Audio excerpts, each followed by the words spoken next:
कि जिन जगहों पर बहुत बर्फबारी होती थी वो बर्फबारी कई बार हो नहीं रही है। कई देश ऐसे हैं जहां पर टेम्परेचर माइनस में होता था, वहां पारा इतना ज़्यादा बढ़ गया है कि उनसे वो गर्मी बर्दाश्त नहीं हो रही है। कई जगह ऐसे हैं जहां बारिश होती नहीं थी, वहां पे बहुत अत्यधिक। नमस्कार साथियों, रंग रंगीलो राजस्थान पे था को स्वागत है। मैं हूँ राहुल शर्मा और आज हम आए हैं हरदेव जोशी पत्रकारिता और जनसंचार विश्वविद्यालय। जैसा कि हमारे साथ रतन शेखावत जी है जो कि यहाँ के प्रोफेसर है और रतन जी से हम पर्यावरण के मुद्दों पे बात करेंगे। तो रतन जी था को बहुत बहुत स्वागत है हमारा चैनल पे। बहुत बहुत धन्यवाद। तो रतन जी, मैं ये पूछना चाहूँगा कि जैसे कि पर्यावरण का बहुत बड़ा एक मुद्दा है और जैसा कि हमने इस मुद्दे को देखा है, इसके ऊपर सबसे बड़ी आम समस्या ये है कि इस मुद्दे को कोई सी भी आप पार्टी देख लो, राजनीतिक पार्टी, वो अपने मैनिफेस्टो में ज़्यादातर पार्टियां इसको नहीं रखती है। इसके ऊपर आप क्या कहना चाहेंगे? अ, ये आप बिल्कुल सही कह रहे हैं राहुल, कि पर्यावरण वो विषय है जो राजनीति से ऊपर होना चाहिए और ये दरअसल कोई स्थानीय या राष्ट्रीय मुद्दा भी नहीं है। ये एक तरह से देखो तो ये वैश्विक मुद्दा है और ग्लोबल राजनीति भी पूरी जब देखेंगे अगर आप, तो पूरी पश्चिमी दुनिया में अमेरिका, यूरोप और यूएन सभी चिंतित हैं इस चीज़ को लेके कि पर्यावरण जो है वो राजनीति से परे हटके और इस चिंता से निपटना बहुत ज़रूरी है। इसलिए ये सही है कि राजनीतिक दलों को इस पर, चाहे हमारे राष्ट्रीय स्तर पर हो चाहे वैश्विक स्तर पर हो, सभी को इसमें साथ आना चाहिए और पर्यावरण की इस गंभीर समस्या का सामना सबको मिलकर करना चाहिए। गुरुदेव, जैसा कि आपने देखा होगा कि जो पर्यावरण रो मुद्दो बहुत बड़ी समस्या है, तो जैसे कि आप जल संसाधन की बात कर लिया या आप पर्यावरण को पर बात कर लिया, जियां कि ओजोन लेयर है जिको बहुत प्रभाव पड़े वो में छिद्र हो रहे है, तो मौसम अलग अलग प्रकार को पड़ते हो जा रहे हो। जैसा कि आप देख सका कि कसा भी समय कभी भी जो है मेघ गर्ज हो जाता है, बारिश हो जाती है और तापमान से ज़्यादा धूप खिल रही है, बारिश जहाँ पे होनी चाहिए वहाँ पे कम हो रही है, जहाँ पे नहीं होनी चाहिए वहाँ पे ज़्यादा हो रही है। तो इन यहाँ सबके ऊपर थे काई खे बचाओ। नहीं, ये देखिए, पर्यावरण पर जब बुरा असर होता है, पर्यावरण से जब छेड़छाड़ होती है, तो उसका असर कई रूपों में दिखेगा आपको।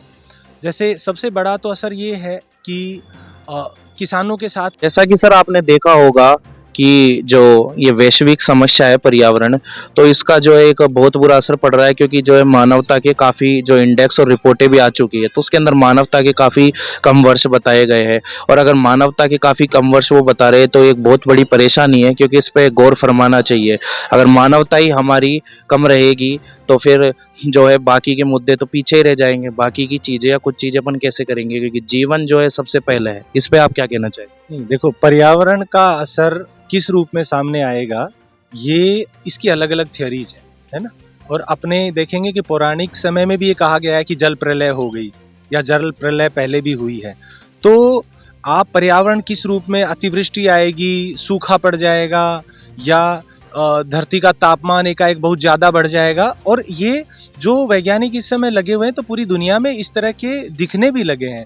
जैसे कि ये जो दुनिया के अलग अलग क्षेत्रों में एक्सट्रीम दिखने लगा पर्यावरण का, जैसे बारिश हो रही है, तो ऐसे, और ये दुनिया के अलग अलग क्षेत्र, जैसे ऑस्ट्रेलिया है, ऑस्ट्रेलिया के एक हिस्से में बहुत ठंड पड़ती है, एक हिस्से में बहुत ज़्यादा गर्मी होने लगी है, एक हिस्से में बारिश हो रही है, एक हिस्से में बारिश हो नहीं रही है। तो ये पूरी दुनिया इसको, पर्यावरण को किस तरह से देखेगी, उसके आने वाले परिणामों को किस रूप में देखेगी, ये बहुत चुनौतीपूर्ण होगा। देखिए, जैसे एक थ्योरी ये कहती है कि अब समुद्रों का जलस्तर बढ़ने लगेगा। समुद्रों का जलस्तर जब बढ़ने लगेगा तो दुनिया का कोई 1/3 आबादी तो इसी संकट से जूझेगी। जैसे हमारा दक्षिणी भारत भी इसमें आएगा, श्रीलंका है, या हिंद महासागर में पड़ने वाले और छोटे छोटे जो द्वीपों वाले देश हैं वो चिंता में आएंगे, क्योंकि जब समुद्र जलस्तर बढ़ने लगेगा तो वो ज़मीन को खाने लगेगा समुद्र, और वो आबादी, उस आबादी को कहीं दूसरी जगह शिफ्ट करना पड़ेगा।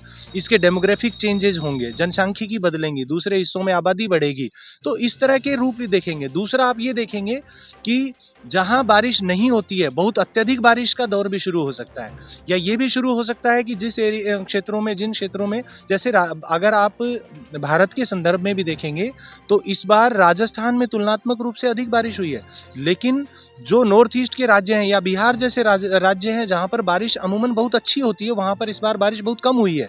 तो ये क्या होगा अगर जलवायु परिवर्तन इस तरह से बढ़ता रहा और पर्यावरण को सहेजने की दिशा में अगर नहीं काम हुआ समय रहते, तो ये चुनौतियां अगले 10-20 साल में बहुत ज़्यादा हमें देखने को मिलेंगी, और जिनसे निपटने में संभव है कि देशों की जीडीपी का एक बहुत बड़ा हिस्सा चला जाए।